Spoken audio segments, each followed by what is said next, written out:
China's Daniel Bosho. Top officials say the White House is behind the terrorism of their population and new evidence from 9/11. Coming up. Whistleblowers leak U.S. talks with the head of Al-Qaeda.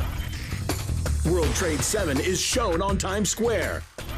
And the father of a Twin Towers victim tells us about being attacked by mainstream media.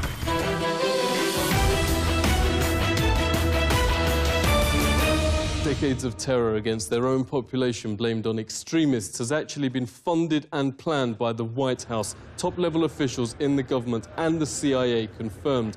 A campaign known as Gladio is called by former CIA head Bill Colby a, quote, major operation.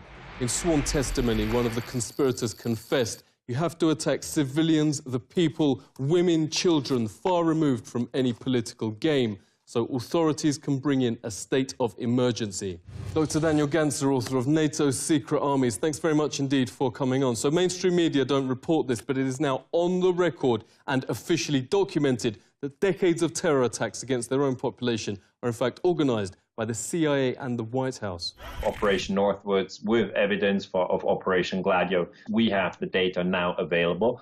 And then the people understand that this exists, but they still have a psychological moment where they have a hard time to believe that it still goes on, because it's bad news. You know, it basically means that terrorism can be manipulated in order to move people around like sheep, really. And if you're told you're sheep and you're being moved by false flag terrorism, I mean, this is really something you don't want to hear. Yeah, we keep finding this term strategy of tension by the White House. What does it mean? Strategy of tension actually means that you blow up a bomb and say your enemy did it.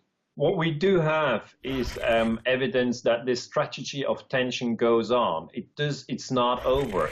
Bigger than Watergate, the FBI's Dennis Sacker calls US shielding Al-Qaeda leaders up to 2001 and reports veterans today still ongoing. FBI whistleblower Sybil Edmonds has exposed the, quote, innumerable regular meetings between US representatives and bin Laden's deputy, now head of Al-Qaeda, Ayman al-Zawahiri, leading up to September 2001. July 2001, FBI agents closing in on the 9/11 plotters were thrown off the case and threatened with prosecution. Then, when officers arrested Mohammed Khalifa, directly linked to America's most wanted terrorist, Ramzi Youssef, the Secretary of State himself intervened, had Khalifa immediately deported to Saudi and released. People at the CIA were rip not even speaking in retrospect, but contemporaneous with what the intelligence community knew. Khalifa's deportation was unreal. Dr. Kevin Barrett is the author of Questioning the War on Terror. Great to speak to you. We actually have leaders admitting these terrorists are just tools. And that's what Al-Qaeda is. It's a cat's paw for Western intelligence agencies. And we heard this from the Arab world's leading political commentator, Mohammed Hakel, who told us immediately after 9/11 that this official story of 9/11 is ridiculous. He said when he was at the highest levels of government in Europe, he was the one who was in charge of essentially infiltrating and virtually running so-called Al-Qaeda. He said Al-Qaeda is full of people from Saudi intelligence, from U.S. intelligence, Israeli intelligence, and of course Egyptian intelligence. It couldn't do anything on its own. British scholar Nafis Ahmad, who's one of the world's leading scholars of terrorism and one of the best, talks about an incident that happened in Turkey. I believe this was a little bit before 9/11. A high-level, supposed senior Al-Qaeda commander was arrested in Turkey. And the guards at the prison, who were devout Muslims, noticed that he wasn't praying. He was asking for pork. And they said, we thought you were a radical Muslim. And he kind of laughed and said, no, this is all just a strategy of tension. This 9/11, the world's top physicists, pilots, engineers joined victims' families to sidestep the mainstream media wall of silence. Huge billboards on Times Square and across the states confront the fact most Americans don't know a third giant tower on 9/11 wasn't even hit by a plane, yet somehow collapsed in free fall. At 5:20 p.m., World Trade 7 suddenly, neatly and symmetrically just folded like a pancake. This is high school physics. A building cannot do free fall with 40,000 tons of structural steel in its structural system without it being blown up. The government version is that office fires made all 84 steel columns break at the same time. But there are other versions. John Cole's among thousands of leading independent experts with architects and engineers for 9/11 Truth. Great to speak to you. So who did it? Who didn't do it is the 19 hijackers that allegedly flew the plane. It is impossible. It is impossible to melt that steel by the office fires, the jet fuel, or the collapse itself. It's a physical impossibility. It cannot be replicated experimentally. It defies the laws of physics. If you set aside your politics, you set aside your beliefs and your religion, and you use the scientific method. World Trade Center 7 is basically a classic controlled demolition where a building free falls and comes straight down into virtually its own footprint. The only explanation that explains all the evidence, the nanothermite, the iron microspheres, the high temperatures found out there, the free fall, the uniform, what I call the uniform acceleration of the towers, when those came down, there was no impact or jolt when it hit the undamaged section below. Because there was no jolt, something blew those towers out, allowing it to uniformly accelerate downward. The only thing that makes any sense at all from a scientific perspective is that those towers were blown up. John made a mockery of mainstream sites Nat Geo and Pop Mechanics, who've desperately tried, for instance, to show 175 pounds of military nanothermite couldn't break the columns. John did it with just 1 pound. Can thermite of any type burn through steel beams? I guess it can. Renowned librarian and researcher Elizabeth Woodworth has come in to help form the Consensus 9/11 panel, confirming it uses best practice with the most rigorous peer review. Thanks so much for joining us. There's this remarkably high consensus among experts that the government version can't be right. We have some of the top experts in the field who've published in peer-reviewed scientific journals.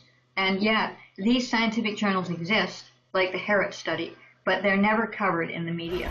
If people knew about the research, they would find it compelling. Dr. Griffin has said that he's never heard of anybody who saw the evidence, became converted to this point of view, and then changed back. Yeah, the panel's made government already change its story and admits Skyscraper 7's freefall. That's right. David Chandler is an extraordinary model maker. Chandler is on the panel, and he devised a model to prove that the top floors fell with no resistance. There's only one way that that can happen, and that is that all the columns, there are 84 of these columns, that they were severed at the same moment. Dr. Graham McQueen accessed the New York Fire Department records from that day. Thanks very much for joining us. Never broadcast by mainstream media, but more than 100 witnesses have even reported the explosives bringing down the Twin Towers. Here was this roughly 10,000 pages of extremely rich eyewitness material. And I found that there were 118 people who clearly perceived explosions. You know, we have firefighters who are used to fighting high-rise fires, who are used to encountering smoke explosions and boilers, and yet they use words like bombs. You know, they don't identify with the things we would expect. Floor by floor instead of popping out. It was if they had detonated. Detonated. If they were planned to take down a building. Boom, boom, boom, boom, boom, boom, boom, boom. All the way down. Bob McIlvaine has wanted answers why the post-mortem of his son Bobby found his fatal injuries in the South Tower consistent not with fireballs, but explosives. Yet mainstream host Rachel Maddow here recently sneered he's not only a conspiracy theorist for asking questions, but also attempted to connect him to violence and Al-Qaeda. All of these nefarious conspiracies about government plots to kill and conspire and lie about it and cover up the real truth. I mean, this stuff is as ridiculous as it has ever been, but it is as ridiculous as it is dangerous. Bobby's father joins us. Thank you very much for speaking with us. How do you feel first losing your son and now being portrayed as the bad guy? My son died. He died from an explosion. I can prove that beyond a reasonable doubt. If I was in a courtroom, a jury cannot not accept that as proof. So that's where we have our problem. When I say, well, this was an inside job. Well, my son died from an inside job from someone putting bombs detonations. I would make her sit in this room and go through what I just went with you. And then I would say, now you tell me I'm a conspiracy theorist. Just shows you how awful our media is. I don't want to call her the media. She makes over $1 million, and they tell her what to say. One newspaper reporter, and is from the Philadelphia area, was very upfront with me. She said, you know, Bob, she says, as a reporter, I am the problem because we will lose our jobs. If I take that, just that little bit you just said, to the editor, he will crush it. So I'm telling you right now, I can't put your story out there. The media owners will not allow them. The press would not cover up just that because it'll put a little doubt in people's minds. Yeah, who do you blame for all this? The people of the United States are just as much to blame because they just want to believe that we are good people. We are an exceptional country. But this is what governments do. You know, it's very Machiavellian. Now we have an endless war on terror. I know what these people in Iraq, I know what these people in Syria, I know what these people in Libya, Afghanistan we're going through because they're all losing children. And that's what it's all about. Everybody's losing family members. And it's pure hell. So that's it, Daniel. Tomorrow, Congress votes to bomb Syria, the latest war of the post-9/11 era. The US would now officially be al-Qaeda's air force, notes former Congressman Kucinich. But America's had enough. 9 in 10 oppose this invasion, the most unpopular in history. Regarding 9/11, a massive 84% now say the government's lying. We now have the precedents documented that governments prepared to commit supreme crimes against its population. Exactly what happened on 9/11 can be argued by both so-called conspiracy theorists and the authorities. What's beyond dispute is on the 11th of September, the world will join to mourn the almost 3,000 innocent people who lost their lives. This is The Truth Seeker.